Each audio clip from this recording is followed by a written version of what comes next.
ദേശീയ ചലച്ചിത്ര പുരസ്കാരത്തിൽ തിളങ്ങി മലയാള സിനിമ. ഉള്ളൊഴുക്കിലൂടെ ഉർവശിയും പൂക്കാലത്തിലെ പ്രകടനത്തിലൂടെ വിജയരാഘവനും സഹനടി നടന്മാർക്കുള്ള പുരസ്കാരം സ്വന്തമാക്കി. മികച്ച എഡിറ്റിനുള്ള പുരസ്കാരം പൂക്കാലത്തിലെ മിഥുൻ മുരളിക്കാണ്. മികച്ച പ്രൊഡക്ഷൻ ഡിസൈനർ 2018 സിനിമയിലൂടെ മോഹൻദാസും കരസ്ഥമാക്കി. ഷാറൂഖ് ഖാൻ, വിക്രാന്ത് മാസി എന്നിവർ മികച്ച നടന്മാരായും റാണി മുഖർജി നടിയായും തിരഞ്ഞെടുക്കപ്പെട്ടു. 12th ഫെയിലാണ് മികച്ച സിനിമ. കേരള സ്റ്റോറിയുടെ സുദീപ്തോ സെന്നാണ് മികച്ച സംവിധായകൻ. ഉള്ളൊഴുക്കാണ് മികച്ച മലയാളം സിനിമ. നോൺ ഫീച്ചർ വിഭാഗത്തിൽ MK രാമദാസ് സംവിധാനം ചെയ്ത നെഗൾ പ്രത്യേക പരാമർശം സ്വന്തമാക്കി. Best Actress in a Supporting Role is also a shared award. The first one is for the Malayalam film Ullulukku, to the actress for her portrayal with subtle resilience, conveying grief, regret and inner strength with minimal gestures, anchoring the story's haunting emotional core and elevating its narrative impact. It goes to the actress Urvashi ji. Best Actor in a Supporting Role is again shared. The first one is to Pukkalam, the Malayalam film, for portraying a nonagerian grappling with buried truths and rendering a performance of rare poignancy, imbued with quiet power. വിവരങ്ങളുമായി തൗഫീഖ് അസ്ലം ചേരുന്നുണ്ട്. തൗഫീഖ്, ഏറെ വിവാദമായ ചിത്രമാണ് Kerala story. അതിലൂടെ ആ ചിത്രത്തിന്റെ സംവിധാനത്തിലൂടെ സുദീപ്തോ സെന്നിന് മികച്ച സംവിധായകനുള്ള പുരസ്കാരം നൽകുന്നതോടെ ഈ അവാർഡ് ദാനവും കൂടുതൽ വിവാദമാകാനല്ലേ സാധ്യത? തീർച്ചയായിട്ടും കേരളത്തെ സംബന്ധിച്ചിടത്തോളം ഏറ്റവും കൂടുതൽ ചർച്ച ചെയ്തൊരു സിനിമയായിരുന്നു കേരള സ്റ്റോറി. വലിയ പ്രതിഷേധവും ഈ സിനിമ ഇറങ്ങിയതിന് പിന്നാലെ ഉയരുകയും ചെയ്തിരുന്നു. സിനിമയുടെ സംവിധായകനെയാണ് ഇപ്പോൾ മികച്ച സംവിധായകനായിട്ട് ഇപ്പോൾ തെരഞ്ഞെടുത്തിരിക്കുന്നത്. ഇതുമായി ബന്ധപ്പെട്ട് ജൂറി അധ്യക്ഷനോട് മാധ്യമങ്ങളിൽ കാര്യങ്ങൾ വിശദമായി തന്നെ ചോദിക്കുകയും ചെയ്തിരുന്നു. എന്നാൽ അതിനെ അദ്ദേഹം ന്യായീകരിക്കുന്ന ഒരു മറുപടിയാണ് അദ്ദേഹത്തിന്റെ ഭാഗത്തു നിന്നുകൊണ്ട് ഉണ്ടായിരിക്കുന്നത്.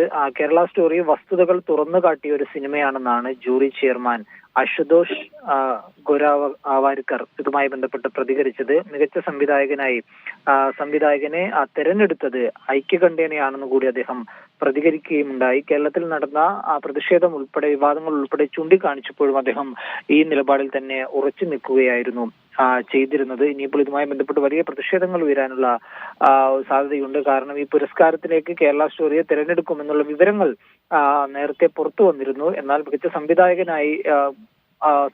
എന്ന നിലയിലേക്ക് ആ സിനിമയെ എത്തിക്കും എന്നാരും പ്രതീക്ഷിച്ചിരുന്നില്ല. വളരെ അപ്രതീക്ഷിതമായിട്ടായിരുന്നു അത്തരമൊരു സംവിധായകന് ആ ഒരു പുരസ്കാരം ലഭിച്ചത്. അതുകൊണ്ട് ഇനിയിപ്പോൾ അതുമായി ബന്ധപ്പെട്ട പ്രതികരണങ്ങൾ ഉൾപ്പെടെ പുറത്തു വരികയും ചെയ്യും. തൗഫീഖ്, കഴിഞ്ഞ തവണത്തെ ദേശീയ പുരസ്കാരം വളരെയധികം തന്നെ വിമർശനം നേടിയിട്ടുള്ളൊരു സംഭവമായിരുന്നു. കാരണം കാന്താരയ്ക്കുള്ള പുരസ്കാരവും അതുപോലെ തന്നെ അതിൽ അഭിനയത്തിൽ ഋഷഭ് ഷെട്ടിക്കുള്ള പുരസ്കാരവും ഒക്കെ തന്നെ ഏറെ ചർച്ച ചെയ്യപ്പെട്ടിട്ടുണ്ടായിരുന്നു. കാരണം കൊമേഴ്ഷ്യൽ ചിത്രങ്ങൾ മാത്രമാണ് ഇത്തരത്തിൽ അവാർഡിന് പരിഗണിക്കുന്നത് എന്നുള്ളൊരു വിമർശനം ഉന്നയിച്ചിട്ടുണ്ടായിരുന്നു, അല്ലെങ്കിൽ വിമർശനം ഉയർന്നു വന്നിട്ടുണ്ടായിരുന്നു. ഇത്തവണ അതിൽ നിന്ന് വ്യത്യസ്തമായി റിയലിസ്റ്റിക് ആയിട്ടുള്ള സിനിമകൾക്കാണ്, അല്ലെങ്കിൽ ബയോഗ്രഫിക്കൽ ആയിട്ടുള്ള സിനിമകൾക്കാണ് ഇത്തവണ പുരസ്കാരങ്ങൾ നൽകിയിട്ടുള്ളത്. എന്താണ് അതിനെക്കുറിച്ചുള്ള വിവരങ്ങൾ? തീർച്ചയായിട്ടും അതേക്കുറിച്ച് പുരസ്കാരത്തിന് ശേഷം ജൂറി അംഗങ്ങളോട് മാധ്യമങ്ങൾ ചോദിച്ചിരുന്നു. മികച്ച സിനിമകൾ ഇത്തവണ ഉണ്ടായിരുന്നു. അതിൽ നിന്ന് വോട്ടെടുപ്പ് ഉൾപ്പെടെ നടത്തിയാണ് ഈ പുരസ്കാര വിതരണങ്ങളിലേക്ക് ഉൾപ്പെടെ ജൂറി എത്തിയതെന്നാണ് അറിയിച്ചിരുന്നത്. മലയാളത്തിൽ നിന്നുൾപ്പെടെ 10ഓളം സിനിമകൾ ഉണ്ടായിരുന്നു എന്നാണ് ജൂറി അംഗങ്ങൾ ഇപ്പോൾ ഈ അവാർഡ് പ്രഖ്യാപനത്തിന് ശേഷം പ്രതികരിച്ചിരുന്നത്. എന്നാൽ അവസാന റൗണ്ടിലേക്ക് മലയാളത്തിൽ നിന്ന് ഉള്ളൊഴുക്ക് മാത്രമായിരുന്നു എത്തിയിരുന്നത്. ആടുജീവിതം ഉൾപ്പെടെയുള്ള സിനിമകൾ ആദ്യ റൗണ്ടിൽ ഉണ്ടായിരുന്നു. എന്നാൽ പിന്നീട് അത് അവസാന റൗണ്ടിലേക്ക് പരിഗണിക്കപ്പെട്ടില്ല എന്നുള്ളൊരു കാര്യം കൂടി അദ്ദേഹം ജൂറി അംഗങ്ങൾ പറയുകയുണ്ടായി. മറ്റു പ്രധാന സിനിമകൾ ഉൾപ്പെടെ ഉണ്ടായിരുന്നു. ഹിന്ദിയും തമിഴുമെല്ലാം നിരവധി സിനിമകൾ ആ കാറ്റഗറിയിൽ നിന്ന് ഉണ്ടായിരുന്നു. അതിൽ നിന്നെല്ലാം ജൂറി അംഗങ്ങൾ കൃത്യമായിട്ടുള്ള വിലയിരുത്തലുകളുടെ അടിസ്ഥാനത്തിലാണ് പുതിയ സിനിമകളുടെ ഒരു അവസാന റൗണ്ടിലേക്ക് സിനിമകളെ തെരഞ്ഞെടുത്തത് എന്നുകൂടി പറയുന്നുണ്ടായിരുന്നു. മികച്ച നടനായി ഹോളിവുഡിലെ ഷാറൂഖ് ഖാനെയാണ് തെരഞ്ഞെടുത്തത്. ഷാറൂഖ് ഖാന്റെ പേര് ഇതിനു മുമ്പൊന്നും കേട്ടിരുന്നില്ല. ജവാനാണ് ആ പുരസ്കാരം ഷാറൂഖ് ഖാന് നേടിയത്. ഒപ്പം വിക്രാന്ത് മാസിക്കും മികച്ച നടനുള്ള പുരസ്കാരം നേടി. രണ്ടുപേരും ഈ പുരസ്കാരം പങ്കെടുക്കുകയായിരുന്നു. ജവാനിലെ പ്രകടനത്തിനായിരുന്നു ഷാറൂഖ് ഖാനെ തെരഞ്ഞെടുത്തത്. 12th ഫെയിൽ എന്ന ചിത്രമാണ് നടൻ വിക്രാന്ത് മാസിയെ ഈ പുരസ്കാരത്തിന് അർഹനാക്കിയത്. റാണി മുഖർജിയാണ് മികച്ച നടി.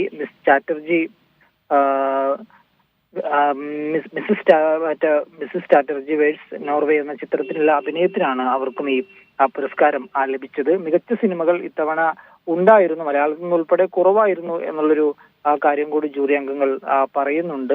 10ഓളം സിനിമകൾ എത്തിയിരുന്നു. എന്നാൽ അവസാന റൗണ്ടിലേക്ക് സിനിമകൾ വളരെ കുറവായിരുന്നു. എല്ലാ മേഖലകളിൽ നിന്നുള്ള സിനിമകളെ 71ാമത് ദേശീയ ചലച്ചിത്ര പുരസ്കാരങ്ങൾ പ്രഖ്യാപിച്ചു. മലയാളത്തിന് വൻ നേട്ടമാണ് ഉണ്ടാക്കാൻ കഴിഞ്ഞിട്ടുണ്ടായിരുന്നത്.